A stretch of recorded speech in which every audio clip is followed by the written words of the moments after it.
Hey, so recently I saw a tweet which was like, quote this with 5 movies that your significant other should watch to understand who you are. And seeing as like, I mean, we're practically dating at this point, sure. No, not really. I thought I'd tell you mine and explain why these movies kind of were so influential to me and why they relate to me as a person. If you've asked me what my favourite film is in the past 2 or 3 years, I've probably told you that my favourite film is Easy A. I just realized the funniest thing. My name is an anagram for I love. What's an anagram? Look it up, big boy. What's your problem? You really want to know what my problem is? No, that was a rhetorical question. I don't want to know anything from you. We are not friends anymore. Oh.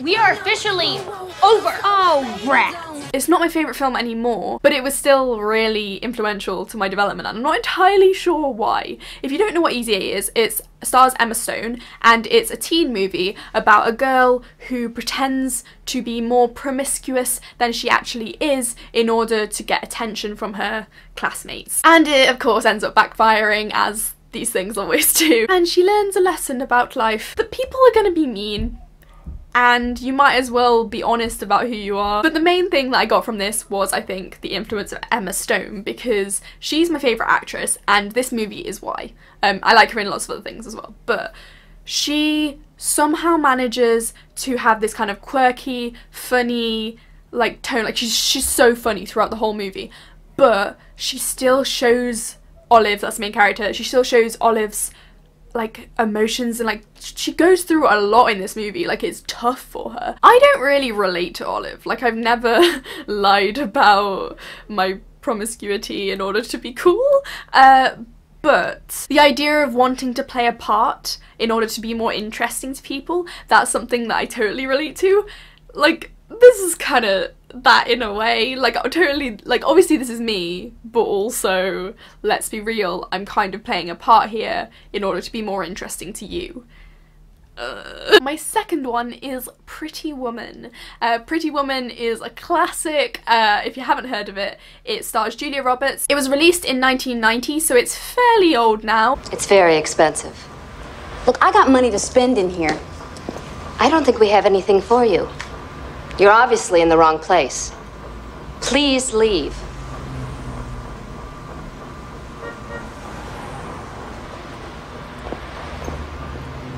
It's essentially about a prostitute who gets hired by this rich guy for a week to act as kind of his date on things, and they fall in love, but it's like more than that. I just love Vivian so much. Like, she's just a really vibrant, dynamic character, and I think it's the best and possibly the only good role that Julia Roberts has ever played. I think I was just influenced by Vivian's unapologeticness. Even though through the whole week that the movie covers, she's kind of pretending to be someone else, she's like dressed up in clothes that aren't like her, like she's still her at her core, and I think that's something that I've always kind of wanted to be, like, to honestly and always be myself, and it's something that I struggle with because I am like quite socially uncomfortable. Also, her hair, oh my gosh, I was literally growing my hair just so it would look like hers, and then I cut it all off, so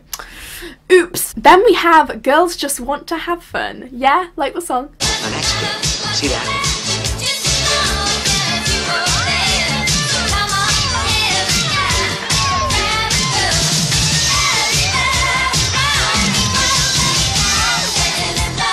It was released like in the mid-1980s. It stars Sarah Jessica Parker when she was quite young and Helen Hunt, but this is the movie that I watch whenever I feel down. It's essentially just an 80s teen dance movie.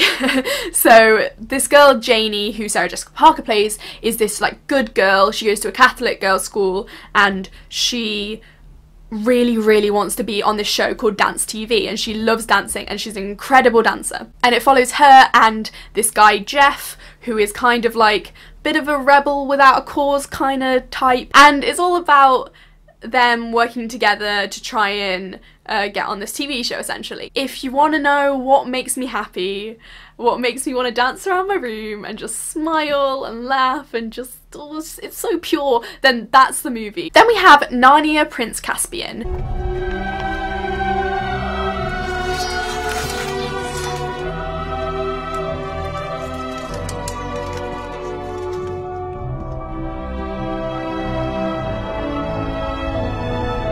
I watched it as I was growing up, as the kids were growing up, because I'm around the same age as the kids in Narnia. It's about growing up, accepting responsibility, learning to be a leader, and learning that your actions have consequences. Narnia Prince Caspian gave me my love of fantasy because it has all of kind of like the fantasy tropes that I love. It has like the sword fighting, the strategy, like the dashing knights in armor, and the badass women who are in dresses but they're still fighting.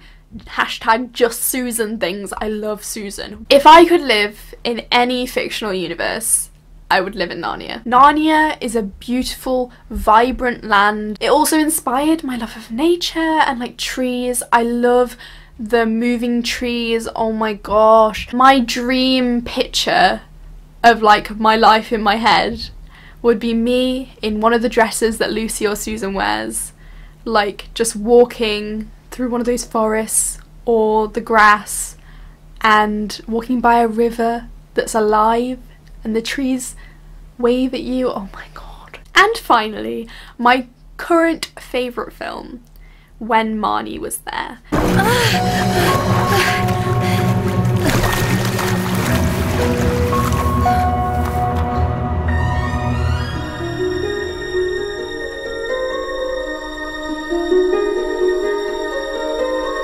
It's the most recent Studio Ghibli movie, I think, so it's an animation. I have a huge thing for nostalgia, and this movie, I only watched it for the first time a year ago, but it makes me feel nostalgic. It has just such a nostalgic feel to it, and it's kind of about that. Like, it's about memories and processing the past and processing the present at the same time.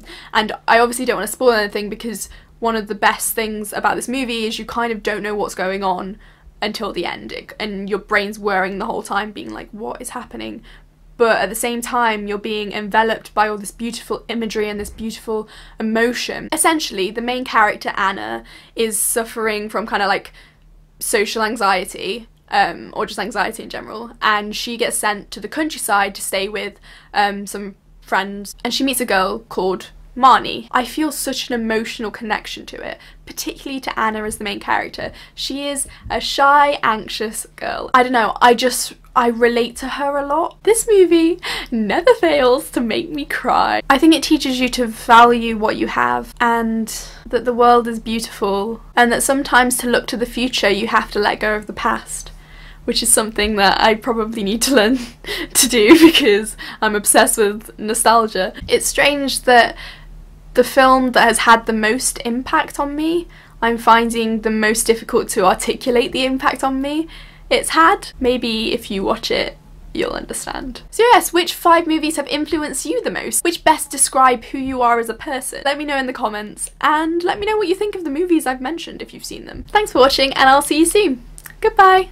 Don't know anything, but you talk endlessly. Don't know what it means.